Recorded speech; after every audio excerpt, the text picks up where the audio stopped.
El énfasis del tercer viaje misionero de Pablo estuvo en la confirmación más que en la evangelización. Allí encontramos un nuevo personaje que se llamaba Apolo, que era muy preparado y que era oriundo de Alejandría. Apolo tenía 3 características que lo marcaban como alguien dirigido por Dios. Era de espíritu fervoroso, era un maestro que se esmeraba por presentar enseñanzas claras y era valiente. Priscila y Aquila lo encontraron y se dieron cuenta que había cosas que Apolo todavía necesitaba aprender.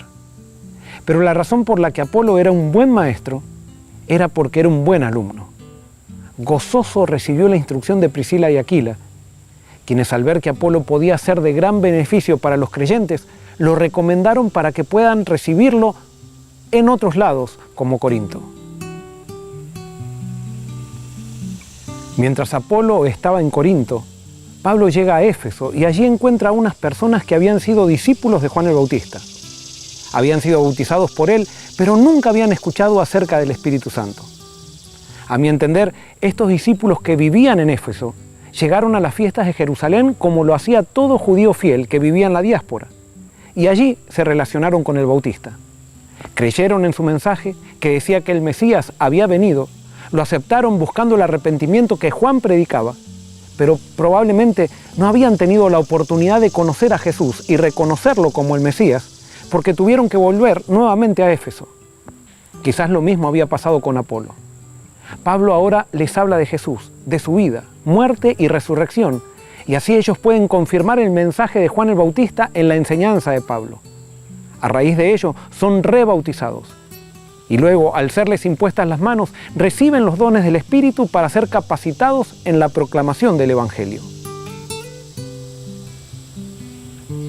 Dios confirma el ministerio de Pablo en Éfeso con muchos milagros. Pero no era que Pablo hacía milagros a su voluntad. Simplemente los milagros eran la confirmación de Dios para el ministerio de Pablo. Dios concede esa manifestación de poder especial cuando lo exige el progreso de su causa o el honor de su nombre. Lo interesante es que los milagros que Dios hizo a través de Pablo se adaptan a las creencias de la gente del lugar que había estado acostumbrada a la magia y la superstición. La gente ponía los pañuelos o los lienzos que habían tocado el cuerpo de Pablo sobre los enfermos y estos se curaban. Aquí encontramos un principio muy importante de cómo Dios actúa en la misión.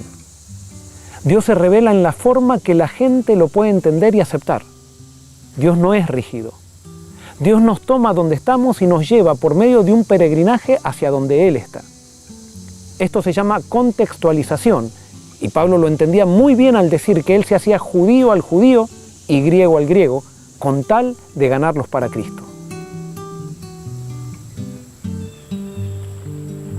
El servicio en Éfeso, que fue prolongado, termina con un alboroto. Como la gente comenzaba a dejar la superstición de lado, los que vendían templecillos de Diana de los Efesios comenzaron a ver sus ganancias amenazadas. A ellos no les interesaba demasiado la diosa, sino que lo que les interesaba eran las ganancias que recibían a raíz de esa creencia. Por esa razón, Demetrio solivianta a la multitud apuntando a su espíritu supersticioso, diciendo que Pablo estaba en contra de la gran Diana. Lo que hizo Demetrio no es muy diferente de lo que pasa en todos los sistemas humanos y especialmente en los religiosos. Un movimiento religioso nace, crece y trasciende en el tiempo.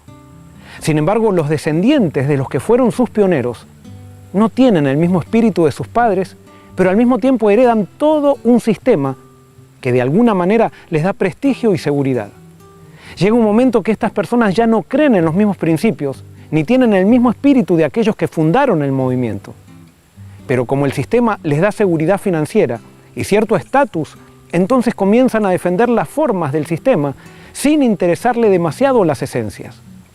Cuando surge un reformador en medio del sistema, haciendo un llamado a volver a las esencias, estos Demetrios modernos soliviantan a las masas que no piensan en contra de los reformadores, y así comienza una guerra religiosa en el nombre de Dios, cuando en realidad lo único que interesa a los perseguidores es no perder el poder, el estatus y el dinero, porque ellos ya hace mucho tiempo han dejado de creer.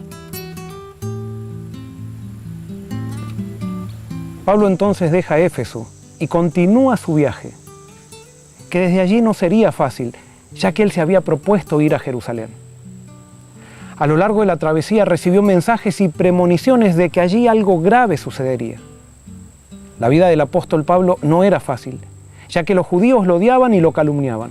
Los gentiles no lo querían. Y ahora hasta los mismos cristianos comenzaban a dar lugar a los rumores que se levantaban en su contra. Pablo tenía muy claro que en la obra de Dios el premio no es la fama. Él tenía muy claro que el éxito de un ministro no se mide en vida, sino después de la muerte. Él se había sometido a Cristo y es por eso que podía decir: estamos atribulados en todo, pero no angustiados; en apuros, pero no desesperamos; perseguidos, pero no desamparados; abatidos, pero no destruidos. Llevamos siempre en nuestro cuerpo la muerte de Jesús, para que también su vida se manifieste en nuestro cuerpo. Porque nosotros que vivimos siempre estamos entregados a muerte por Jesús, para que también la vida de Jesús se manifieste en nuestra carne mortal. De manera que la muerte actúa en nosotros, pero en vosotros actúa la vida. Está escrito: creí, por eso hablé. Con ese mismo espíritu de fe nosotros también creemos, por eso hablamos. Porque el que resucitó al Señor Jesús, también nos resucitará a nosotros con Jesús y nos presentará ante Él junto con vosotros. Dios no quiere que como cristianos solamente estudiemos la experiencia de Pablo, sino que estemos dispuestos a vivirla.